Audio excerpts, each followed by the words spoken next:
The mark of a civilised country, a civilised society and a civilised democracy is how well you take care of your most vulnerable. Our human rights should be the same as anybody else's human rights. Simple as that.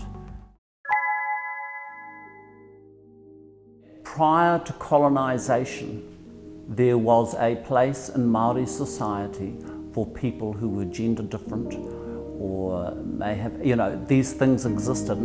They existed pre-colonisation. The instant that, in the New Zealand context, Christianity was introduced to Māori, forced upon them almost, then the concepts of same-sex anything was a sin. It was also a colonisation of our minds, and not just by the influence of those, the British essentially, who colonised New Zealand, but religion itself changed our spiritual concepts.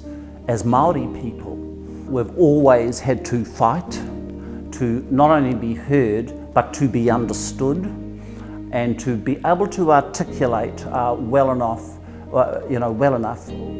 where we are coming from, that we don't actually want to we're taking nothing away from you.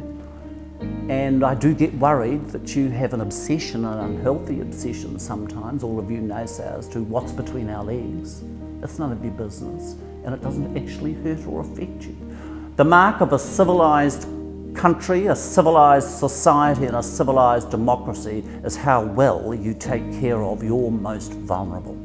And I think rainbow and transgender communities can be considered in that category of being very vulnerable. Our human rights should be the same as anybody else's human rights. Simple as that. But with the upsurge of beyond the Pentecostal churches, we now have white supremacy. We have the Trump-type era of hatred that has fanned other people who have felt frustrated about it, and that's a very dangerous place for we as a rainbow community and for people of ethnic difference. And these are things that those of us who have an opportunity to change, alter in being appointed, elected into influential positions to make sure that we keep on the agenda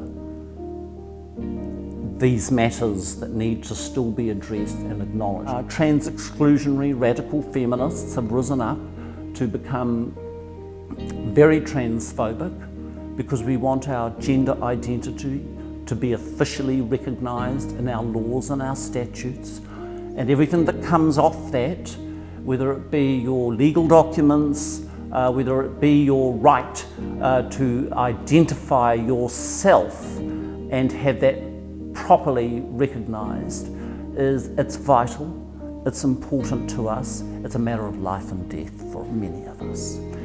We need to be able to access our health services in a way that complements us. Our penal system needs a radical overhaul when it comes to dealing with transgender people. They don't do it at all well.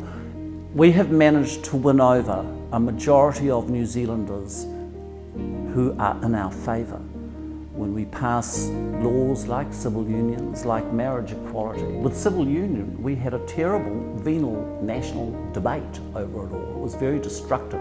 And yet, a decade or so after civil unions passed, just in about 2011, if I remember correctly, an out gay Māori woman called Louisa Wall presented a members' bill to Parliament for marriage equality. And by the time that bill went through its processes in Parliament and the national debate took place, there was polling done. And a majority of people in those polls were saying, of the country I'm talking about, were saying, for heaven's sake, give it to them. So attitudinal change is very important when you're dealing with conservative societies. Yes, there was a long time that passed between civil unions and marriage equality, but when marriage equality came, you had the country saying, do it. They're on our side. They believe in what we were requesting